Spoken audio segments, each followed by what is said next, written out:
23లో మీరు ముషీరాబాద్ నుంచి పోటీ చేశారు అసెంబ్లీ ఎన్నికలకు సంబంధించినంత. మీరు ఇప్పుడు పోటీ చేసి ఓడిపోయిన వాళ్ళకు టికెట్ ఇవ్వను అనే ఒక చర్చ అది అయిపోయింది, 2 ఏళ్ళు అయిపోయింది. అవన్నీ పోటీ చేసి ఎమ్మెల్యే ఓడిపోయి ఎంపీలు పోటీ చేసిరు కదా, చేసిండు. ఎన్ని ఎగ్జాంపుల్ లేవా? ఒక ఇంటి నుంచి ఇద్దరికి అనే ఒక చర్చ వచ్చింది అనుకోండి, ఇద్దరు ఒక కుటుంబంలో ఇద్దరికి ఇవ్వమని అనుకోండి. ఒక్క ఇంటి నుంచి ఇద్దరు నలుగురు కష్టపడితే ఇవ్వాలి కదా, అందరి జీతాలు ఇవ్వాలి. ఉట్టే లేదు, ఇప్పుడు కాదు కదా, కష్టకాలంలో ఉన్నాము. మంచి రోజులు వచ్చినాక చాలామంది వస్తారు. కష్టకాలంలో డికాషన్ కానీ సగం కప్పు ఛాయ్ తాగించి యాద్ చేయాలి. మంచిగా ఉన్నప్పుడు డ్రై ఫ్రూట్లు మిఠాయి డబ్బాలు చాలా వస్తాయి. కష్టకాలంలో ఎవడున్నో అది మెయిన్ కౌంట్ అవుతుంది. మంచి రోజులలో చాలామంది వస్తారు భజన పరులు. కష్టకాలం ఉన్నోనికి లెక్క పెట్టబడుతుంది. ఇంట్లో నలుగురు ముగ్గురు చాలా ఉన్నారు. అట్లా దేశంలో వందలాది మంది ఉన్నారు. కుటుంబం నుంచి ఇద్దరు ముగ్గురు నలుగురు. అధిష్టానం నుంచి మీకు హామీ లాంటిది ఏమైనా ఉందా ఈ విషయానికి? హామీ అయితే నాకన్నా సీనియర్ లేరు కదా, హామీ అదే హామీ. మీకైనా సీనియర్ లేరు కనుక మీకే అవకాశం. మళ్ళీ అన్నీ నేను వచ్చినాం కదా, ఇలా కింది కేజీ లోవర్ కేజీ నుంచి ఉన్నాం కదా. ఇక్కడ కాంగ్రెస్ పార్టీ అధికారంలోకి వచ్చినాక గ్రేటర్ హైదరాబాద్కి సంబంధించి కొంతమంది ఎమ్మెల్యేలు బీఆర్ఎస్ నుంచి కాంగ్రెస్ పార్టీలో చేరారు. దాంట్లో దానం నాగేందర్ మరికొంతమంది ఉన్నారు. దానం నాగేందర్కి మళ్ళీ అసెంబ్లీ ఎన్నికలు గెలిచిన తర్వాత, బీఆర్ఎస్ నుంచి గెలిచిన తర్వాత మళ్ళీ కాంగ్రెస్ పార్టీ నుంచి ఆయనకు సికింద్రాబాద్ టికెట్ ఇవ్వడం అది కొంత ఇబ్బంది అనిపించలేదా? అనిపించింది. అది అయిపోయింది, అది అయిపోయింది. నేనేం అనట్లేదు, అయిపోయింది, అది అయిపోయింది. కానీ మీరు సీనియర్ నాయకులు కనుక మిమ్మల్ని అంటున్నాను. అది అది మేము అట్లా అయ్యేది లేకుండా అది ఎట్లా కాకుండా ఉంటే బాగుంది. ఇప్పుడు దానం మళ్ళీ ఇక్కడ కూడా వస్తారని ఒక ప్రచారం జరుగుతుంది జూబ్లీ హిల్స్లో కూడా. ఇక ప్రజలు నిర్ణయిస్తారమ్మా. ఇక్కడ ఇవాళ రేపు అందరూ అవేర్నెస్ వచ్చింది పబ్లిక్లో. ఎవరు ఏంది, ఏం కథ, ఏం క్యారెక్టర్ ఏంది అంటున్నారా? Money is loss, nothing loss. Health is loss, something loss. Character loss, everything loss. Anjan Kumar Yadav ఆ విషయంలో స్పెషల్, అది ప్రత్యేకత. అంతే కదా, ఎందుకంటే ఎక్కడ ఇటుపక్క జుల్లే అటుపక్క జుల్లే, మట్ల తప్పం మడమదిప్పం. అంతే. ఇటువైపు పార్టీ రోజులు బతికినా అని కాదు, ఎట్లా బతికినా ఉండాలి. That is Anjan Kumar Yadav. నాయన్ నరసింహారెడ్డితో మీకున్న సంబంధాల గురించి చాలా మంచి సంబంధాలు ఉన్నాయి. ఏం జరిగింది నరసింహారెడ్డికి సంబంధించినంతవరకు? ఆయన కేసీఆర్ అతన్ని ఇబ్బంది పెట్టాడా ఏంటి, ఏం జరిగింది? ఇక గతంలో ఎందుకు మళ్ళీ కేసీఆర్? అయ్యో మీరు నాయకులు, సీనియర్ నాయకులు, గ్రేటర్ హైదరాబాద్ గురించి చెప్పాలంటే మీరే చెప్పాలి. చెప్పేసి అన్నీ అయిపోయినాయి. అదే ఇప్పుడు ఎందుకు మళ్ళీ దాని అంటే మన దాంట్లో కూడా మంచి మాకు సంబంధాలు మా అంశాలకు వస్తుండే. మేము అక్కడ మల్ల యోధులం, పైలో సత్సంబంధాలు ఉన్నాయి మాకు. మీకు రెజ్లర్స్, రెజ్లర్ తేడా. రెజ్లర్ అంటే మల్ల యోధులు. అవును, చెమటోడు చెటోళ్ళం, పైల్వాళ్ళం, హార్డ్ వర్క్ చేసే పైల్వాళ్ళం. ఆయన మీరిద్దరు కూడా ఆయన కూడా మా వయంశాల మా సత్సంబంధాలు మా అక్కడలకు వస్తుండే. ఆయన నాయన నరసింహారెడ్డి గ్రాస్ ఉండి భూమి నుంచి వచ్చినాడు, మట్టి మనసు. మేము అదే కోవకు చెందిన వాళ్ళం. అందుకోసం మాకు సత్సంబంధాలే. ఫాయి మీద వచ్చిన వాళ్ళం కాదు. అయినా మేము అలయన్స్లో గెలిచి మంత్రి అయిన రాజశేఖర రెడ్డి గవర్నమెంట్ అయినా అంతకుముందు మీద గెలిచింది కదా. ఎన్టీ రామారావు అలయన్స్లో గెలిచిండు కదా. నాయన నరసింహారెడ్డి హోమ్ మినిస్టర్ చేసిండు నగరంలో. మాకు భేదాభిప్రాయాలు ఉంటాయి, ఎలక్షన్ అప్పుడే ఉంటాయి. మాతో సత్సంబంధాలు ఉండే ఆయనతోని కానీ వెంబుదల్లి కానీ అందరం ఆయనకు వస్తుండే. ఇక మీ గడ్డలో పుట్టినాక ప్యూర్ కేసీఆర్ని కొట్టడానికి అంజన్ కుమార్ యాదవ్ ఎప్పుడైనా వెళ్ళాడా? ఇవన్నీ వెళ్ళడం కాలేవన్నీ. ఏం జరిగింది యాక్చువల్లీ? పార్లమెంట్లో బిల్లు పాస్ కానికే మేము నిలబడ్డాం. ఏదా ఏ మాట ఆ మాట. నా విషయంలో మీరు సహకరించారు అంతే కదా.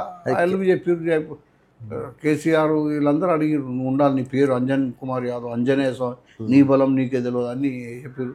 నీకు చెప్పారు? చెప్తే నిలబడడం. బిల్లు పాస్ కావాలి. తెలంగాణ శ్రీకాంతాచారి వాళ్ళందరూ చనిపోతారు, పిల్లలు కాచుకొని వస్తారు. ఎవరు రావలేదు కదా, మంచి కుటుంబంలోకి ఎవరు రావలేదు. గరీబ్ పడుగు బలహీన వర్గాలు వచ్చారు. అగ్గిపిల్ల దొరకలేదు అన్నారు అప్పట్లో. అట్లా వాళ్ళకి అగ్గిపిల్ల దొరకదు. ఆయన చచ్చిపోయినానికి అగ్గిపిల్ల దొరుకుతుంది, శ్రీకాంతాచారి. అంతే కదా. అట్లా ఉన్నాయి.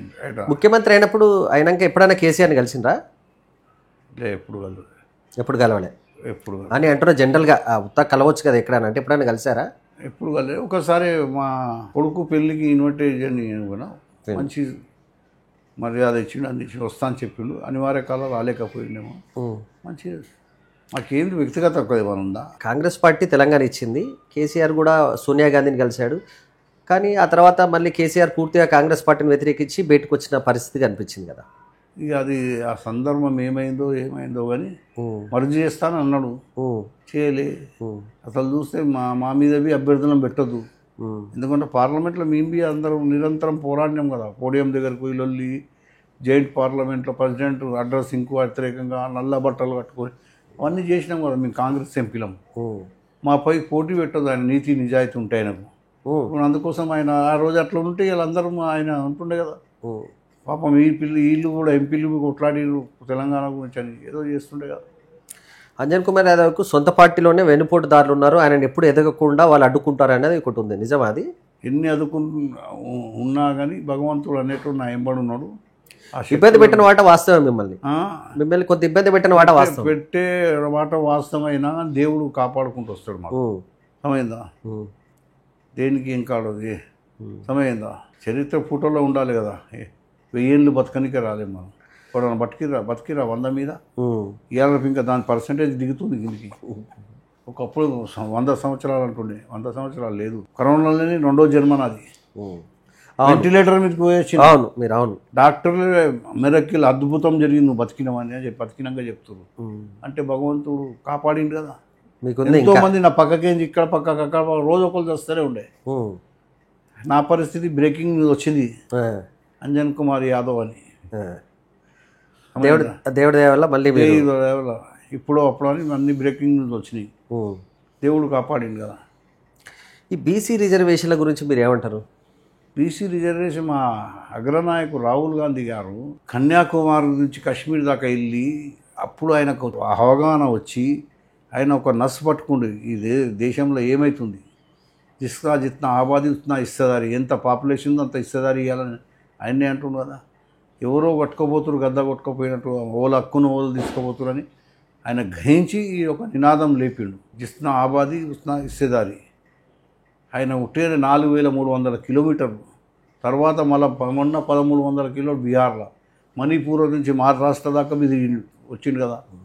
ఏదేమైనా కానీ ఆయనకేం తక్కువ ఉందని, ఈరోజు అందరికీ అండగా ఉండాలని అపోజిషన్ లీడర్గా ఉండి ప్రధానమంత్రి కావాల్సి ఎప్పుడో అయ్యేవాడు అతను. అయ్యిండు. మన్మోహన్ సింగ్ అప్పుడు 2 సార్లు యూపీఏ 1 యూపీఏ 2లో ఆయనకు అవకాశం ఉండే కదా, అమ్మకు అవకాశం ఉండే కదా. ఈ దేశం గురించి త్యాగాల వాళ్ళ నాయనమ్మ చచ్చిపోయింది, వాళ్ళ అమ్మ సావు వచ్చి సావలేదా, భగవంతుని సావు రాలే కదా. అలా బుల్లెట్లతో కాల్చి చంపారు కదా, ఒకళ్ళు బాంబులు వేసి లేపారు కదా. అది చరిత్ర వాళ్ళకి ఏం తక్కువ ఉంది. అలా తాత ప్రధానమంత్రి ఉండే దేశానికి పండిత్ జవహర్లాల్ నెహ్రూ ముత్తాత కాడికి హిస్టరీ ఉంది. దేశ స్వాతంత్రం గురించి పోరాడిన ఎంతోమంది మహానాయకులు అలా వీళ్ళ కుటుంబం పెద్దదేగా, గాంధీ కుటుంబం. ఈ బీసీల గురించి చాలా చర్చ జరుగుతుంది ఈ మధ్య తెలంగాణలో. అసలు బీసీ ముఖ్యమంత్రి పైన మీ అభిప్రాయం ఏంటి? ఆ సబ్జెక్ట్ ఇప్పుడు మాట్లాడే సందర్భం కాదు. ఆల్రెడీ ముఖ్యమంత్రి ఉన్నాడు కదా, పోయి మళ్ళీ ఏమైనా అయ్యి ఫ్రెష్ ఎలక్షన్లు వస్తున్నాయి అన్నప్పుడు నువ్వు అదే మాట్లాడు. ఆల్రెడీ 2 ఏళ్ళు ఇంకా 3 ఏళ్ళు ముఖ్యమంత్రి ఉన్నది. ఇప్పుడు బీసీ ముఖ్యమంత్రి కావాలంటే ఏమైనా అనేది అంటే రాజకీయంగా భవిష్యత్తులోనైనా బీసీల ప్రాధాన్యత అంచెలంచెలు అది వస్తుంది. అవేర్నెస్ వచ్చినాడు ఎట్లనే అవుతుంది కదా. ఇంకొక 57% బీసీలు ఉన్నాడు. ఏది చెప్తాడు రాహుల్ గాంధీ హైకమాండ్ కాంగ్రెస్ పార్టీ, గాంధీ మన వాళ్ళే కదా, మల్లికార్జున ఖర్గే వీళ్ళు తీసుకోవాలి కదా డెసిషన్. అది ఇప్పుడు అనవసరమైన చర్చ అది. బీసీ భవిష్యత్తులో అది. గ్రేటర్ హైదరాబాద్కి సంబంధించి కాంగ్రెస్ పార్టీ అధికారంలోకి వచ్చినప్పటి నుంచి మంత్రి లేరు గ్రేటర్ హైదరాబాద్ నుంచి. అంజన్ కుమార్ యాదవ్ మంత్రి అవుతారా? కావాలని అనుకుంటున్నాను. ఎందుకంటే ఎవరో వ్యతిరేకంగా కాదు, ఎవరు మా సామాజిక వర్గంకు లేదు. 2 సంవత్సరాలు కాబోతుంది. 2 మంత్రులు పక్క ఉన్నారు. ఏ ప్రభుత్వం వచ్చినా ఉన్నారు కదా, ఖచ్చితంగా ఉండాలి అని దాన్ని తప్పు పడతారు. నేను ఒక వ్యతిరేకమా ఉన్నది కావాలనా లేదా? అవును. సిటీలో మళ్ళీ రేపు ఎలక్షన్స్ వస్తాయి, ఏమన్నా జిహెచ్ఎంసీ ఎలక్షన్స్ వస్తాయి, అందరూ ప్రాతినిధ్యం ఉండాలి కదా. మహమూద్ అలీ, నయీన్ నరసింహారెడ్డి, తలసాని శ్రీనివాస్ యాదవ్, పద్మారావు వీళ్ళందరూ ఉండేగా మొన్నటిదాకా. 2 ఏళ్ల కింద వాళ్ళందరూ ఉండరుగా 4. అవును. అంటే నేను అనేది ఏంది, ఉండాలి కావాలి అని. జూబ్లీ హిల్స్లో గెలిస్తే అంజన్ కుమార్ యాదవ్ మంత్రి, అది భగవంతుడు చూస్తాడు. ఆయన కోరుకోవడంలో తప్పలేదు కదా. మనం కోరుకో నీ కుల్ల చెప్పినా గంటపదంగా చెప్తానే ఉన్నా కదా. అవును. ఇప్పుడు మా పెద్ద సామాజిక వర్గం ఉంది, దాంట్లో ఒక యాదవుడు ఉండాలి అని అంటున్నాం కదా. ఎన్ని గవర్నమెంట్లలో ఉన్నాడు, ఇప్పుడు లేడని అడుగుతున్నాం కదా. దానికి అభ్యంతరం ఏముంది? ఎవరికైనా ఖిలాఫా? దీన్ని అక్కడ బరాబర్ కావాల్సిందే అది. బరాబర్ కావాలని అడుగుతున్నాను. ఇప్పుడున్న అధికారంలో ఉన్న కాంగ్రెస్ పార్టీకి సంబంధించి ఇంకా ఇది చేస్తే బాగుండు, ఇంకొన్ని చేస్తే బాగుండు ఏమైనా అనిపిస్తుంది అట్లా ఏమన్నా? మీరు సీనియర్ కనుక అడుగుతున్నాను. ఏమి ఇంకా ఇంకేదైనా మంచి చేస్తే బాగుండు. మంచి బాగా చేస్తే కానీ ఆడ అప్పుల కుప్ప ఉంది కదా, ఎక్కడికి తెచ్చి చేస్తారు. ఉన్న వీటికే బడ్జెట్ సరిపోతలేదు. అంటే అంట యూరియా అంటున్నారు. హైదరాబాద్ యూరియా ఢిల్లీ బీజేపీ ఇవ్వాలి కదా మీదికి. యూరియా కేంద్ర ప్రభుత్వం పంపిస్తే అవుతుంది. ఎందుకు ఇస్తలేదు? బద్నాం ఎందుకు ఇస్తలేదు? యూరియా మన రాష్ట్ర పంపించాలి కదా సెంట్రల్. గ్రేటర్ గురించి మీకు తెలిసినంత ఎవరికి తెలియదు, ఎందుకంటే రాజకీయంగా మీకు అంతా ఇది ఉంది కనుక మీకు బాగా తెలుసు కనుక అడుగుతున్నా. ఏంది గ్రేటర్కి సంబంధించి చిన్న వర్షం పడ్డా హైదరాబాద్ పబ్లిక్ చాలా ఇబ్బంది పడాలి, ఎవరు రోడ్లపైకి వచ్చే పరిస్థితి, అది ఏ ప్రభుత్వం ఉన్నా అదే పరిస్థితి కనిపిస్తుంది. అవునన్నా, ఎప్పుడూ అవి చేసినవి ఉన్నాయి. నిజాం కాలం నాడు చేసి మళ్ళీ మా రాజశేఖర రెడ్డి గారు వచ్చినప్పుడు చేసి 10 ఏళ్ళలో ఏం చేసి మా నగరాన్ని డల్లాజ్ చేస్తాం, ఇస్తాంబుల్ చేస్తామని అన్నారు కదా. మళ్ళీ ఏం చేసి 2 సంవత్సరాలు వచ్చి అస్సలు అప్పుల కుప్ప అయి ఉన్నది. జీతాలు ఇవ్వలేని పరిస్థితులకు తీసుకొచ్చి పెట్టినాక ఖాళీ మితి కిందకే కొన్ని వేల కోట్లు కడుతుర్రు. ఏం చేస్తారు? అప్పుడు అన్నగా డల్లాస్, ఇస్తాంబుల్ అవన్నీ ఎక్కడ పోయినాయి మరి? చేయక ఇప్పుడు మెల్లమెల్లగా చేస్తుంది ఈ కాంగ్రెస్. అన్నీ చేసుకుంటా చదువుకుంటా అతుకుల సంసారం దిద్దుకుంటా ఒక్కొక్క తెచ్చింది. ఇప్పుడు రాజశేఖర రెడ్డి గారితో ఉన్న మీకు సంబంధం గురించి ఒకసారి చెప్పండి. రాజశేఖర రెడ్డి గారు చూడు ఇక్కడ మా సంబంధాలు, వాళ్ళ చేయి పట్టుకొని నడుస్తుండ్రు, వాళ్ళ ప్రధానమంత్రిని కల్పిస్తుండు. కానీ ఎన్ని సంబంధాలు కావాలి నీకు చెప్పు? ఆ సోనియా గాంధీని కల్పిస్తుండు. మీరంటే కొంచెం ఆయనకు ప్రత్యేకమైన అభిమానం, చాలా అభిమానం ఉండే ఆయన, చాలా అంటే చాలా. ఉండుంటే మేము ఎక్కడనే ఉంటుంది. రాజశేఖర రెడ్డి గారు చనిపోవడానికి ముందు ఆయన దగ్గరికి ఏదో మీరు వెళ్ళారట, కానీ అప్పటికైనా వెళ్ళిపోయారట, నిజమేనా? అది నిజమే, కలుద్దామని వెళ్ళారట. బాగానే తెలిసింది. ఎవరు చెప్తున్నారు ఇవన్నీ నీకు? అన్న మా పని అదే తెలుసుకోవడం.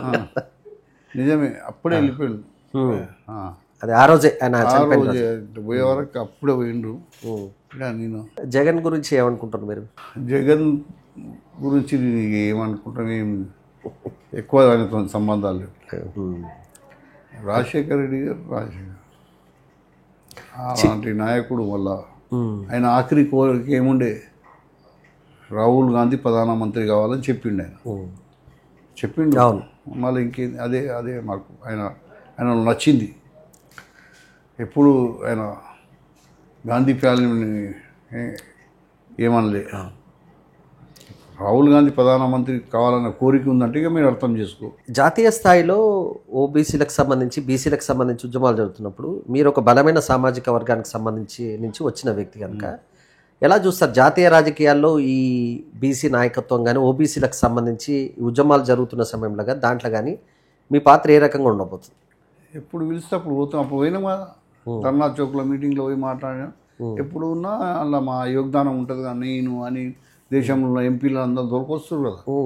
పప్పు యాదవ్, రంజితా రంజన్ యాదవ్ సంబంధించిన ఎమ్మెల్యేలు, ఎంపీలు అందరూ పట్టుకొచ్చేది. అనిల్ మేమే కదా, ఇంకేమి యోగదానంగా. ఈ యాదవ్ల ప్రాతినిధ్యం ఎట్లుంది దేశంలో? మంచిగా ఉంది. ఇంకా ఏమైనా పెరగాల? పెరుగుతుంది కదా. ఇప్పుడు ఎందుకు పెరగాలి? ఇప్పుడు రాకుండా చేస్తారు కదా వాళ్ళు. అదే అంటున్నా. ఓటు చోరీ, నోటు చోరీ అవన్నీ చేసి రాకుండా చేసి పోయినసారే బీహార్ ముఖ్యమంత్రి కావాలి చేసి అయ్యిందా? అంత అడ్డగోలుగా వేసి నాశనం పట్టించి ఖతం చేసి. బీహార్ ఎలక్షన్లో పిలిస్తే పోతారా? ప్రచారం చేస్తారా? తప్పక పోతాం.